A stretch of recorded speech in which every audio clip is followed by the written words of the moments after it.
nuestro querido planeta tiene una edad estimada de algunos 4.600 millones de años, y dentro de todo ese tiempo podemos estimar que hace unos 300.000 años es que surgió el ser humano moderno, o mejor conocido como Homo sapiens. Es aquí donde comenzaría la historia de la humanidad y empezaríamos a desarrollar el lenguaje y demás conocimientos que nos harían la especie dominante. Con todos estos conocimientos y aptitudes surgió el arte en su etapa más primitiva. Y qué maravilla pensar en todas estas cosas que han pasado en la antigüedad. Desde ese entonces y hasta la actualidad han surgido artistas increíbles y con talentos fuera de lo común para la época en que vivían. Pero ¿te has puesto a pensar en por qué han sido pocos aquellos que han sobresalido? O peor aún, ¿has pensado en por qué no eres como los antiguos maestros o como los actuales también? ¿Por qué no? Pues hoy estamos aquí para hablar sobre esa pregunta que mata las esperanzas de querer ser un artista destacado. ¿Por qué no soy como esa persona que admiro? ¿Por qué no soy como Leonardo da Vinci? Todo esto con el fin de inspirarte y conocer un poco de la historia de aquellos grandes artistas del ayer y hoy. Leonardo da Vinci nació el sábado 15 de abril de 1452 en el pueblo de Anciano, municipio de Vinci, cercano a Florencia, Italia. Y fue un polímata florentino del Renacimiento italiano. Pero no solo eso, ya que a la vez fue pintor, anatomista, arquitecto, paleontólogo, artista, botánico, científico, escritor, escultor, filósofo, ingeniero, inventor, músico, poeta y urbanista. Pero qué rayos. ¡Qué hombre tan más multitalentoso! Claro, es normal sentirse abrumado con semejante nivel de habilidades que contaba Da Vinci en su ser. Esto sí que baja la moral, ¿no lo crees? Pues llegan preguntas como ¿por qué no fui premiado con dotes como los que tenía Da Vinci? ¿O por qué no puedo siquiera llegar a ser bueno en algo que Da Vinci podía hacer con facilidad los domingos por la tarde? ¡Ah, maldita vida! Si me odias, mejor dímelo. Pero hablando en serio, Da Vinci puede llegar a ser considerado como la persona con el mayor número de talentos en múltiples disciplinas que jamás ha existido. Dicho de esta forma, pareciera que no habrá nadie como él en mucho tiempo. Y tal vez así sea, pues han pasado más de 500 años desde su nacimiento y no ha habido alguien que siquiera lo iguale en habilidades. Pero a ver, ¿esto a qué se debe?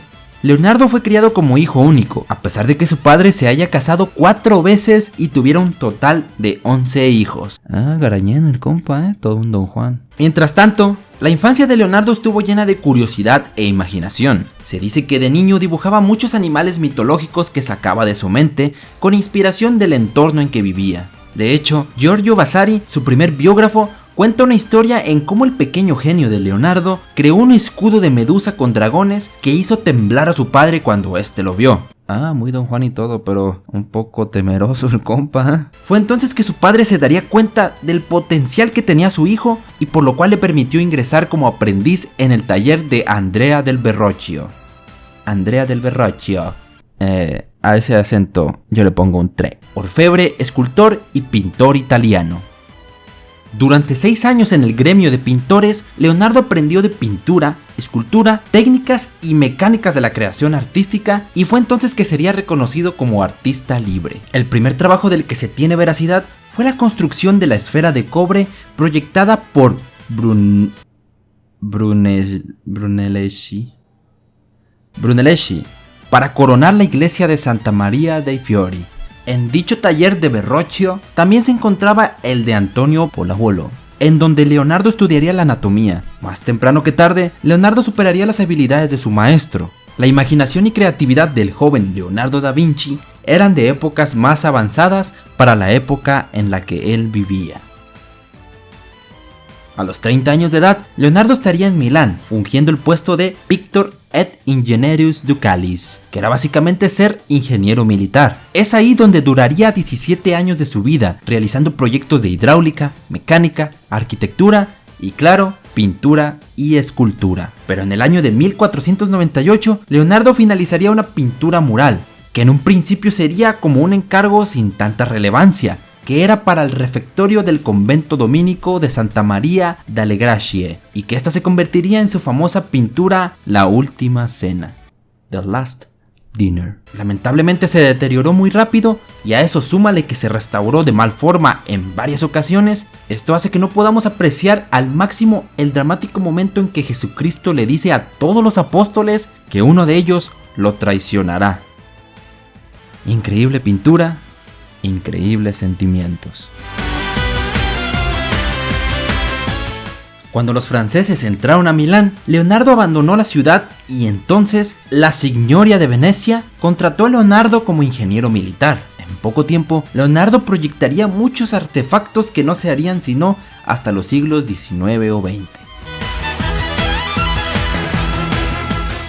Para abril del año 1500, tras casi 20 años de ausencia, Leonardo da Vinci por fin regresaría a Florencia. Y para ese entonces, Leonardo ya tenía fama y era considerado como de los más grandes maestros de Italia. Por los años de 1503 a 1507, sería en que Leonardo haría el retrato de Mona Lisa Gherardini, esposa de Francesco del Giocondo, y cuya razón es conocida mundialmente como la Mona Lisa o la Gioconda. Esta obra fue famosa casi desde el momento de su creación y desde ahí se convertiría en la inspiración de muchos artistas que se dedicaban a realizar retratos, pero la realidad es que nadie sabe quién encargó el cuadro o por qué Leonardo lo llevaría con él hasta sus últimos años en Francia, donde lo vendería por 4.000 piezas de oro al rey Francisco I.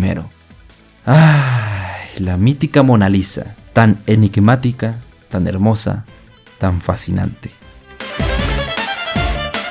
Leonardo continuó estudiando las ciencias que le gustaban, asistía a disecciones de cadáveres para ver el cuerpo humano y cómo es que éste funcionaba. Se manifestaba en múltiples ramas, escribía y estudiaba matemáticas, óptica, mecánica, geología, botánica, etc. Y su principal objetivo era el de encontrar aquellas leyes o funciones que eran compatibles para cada rama de la ciencia, expresando así nuestro entorno y la vida misma como una unidad. En 1516, Leonardo dejó Italia para pasar sus últimos 3 años de vida en el Palacio de Claux, como primer pintor, arquitecto y mecánico del rey. Afortunadamente alcanzó a completar el ambiguo San Juan Bautista, un andrógino duende que irradia gracia, sensualidad, misterio e incertidumbre. Más adelante los discípulos de Leonardo lo imitarían, convirtiéndolo así en un pagano Baco que hoy puede verse en el Louvre de París. Lamentablemente, el 2 de mayo de 1519, Leonardo da Vinci murió en Claux. Ese día, la humanidad perdió a la persona más multitalentosa de todos los tiempos desde que registramos la historia. Pero incluso aún después de su muerte, sus bocetos y demás invenciones serían la pauta para que las futuras generaciones tuviesen que hacer las grandes ideas de este gran maestro que a todos nos hubiera gustado conocer. ¿Por qué no soy como Leonardo da Vinci? Muchas veces me han dicho que es de tontos compararme con otras personas, y tal vez lo es, pero ¿quién no quisiera ser como Da Vinci? No eres como él porque no te esfuerzas en lo que más quieres en tu vida, no eres como él porque no te apasionas por eso que amas, no eres como él por el simple hecho de que no quieres. Sí, Da Vinci es un prodigio para la humanidad, pero ¿y eso qué? Eso no es motivo para detenernos a lamentarnos, no. Al contrario, yo veo en Da Vinci una fuente de inspiración tan tremenda que me hace estremecer. El solo pensar en su vida y cómo se sigue recordando hasta nuestros tiempos e incluso se seguirá recordando cuando ya no estemos, me da fuerzas y motivos para seguir con aquello que tanto amo.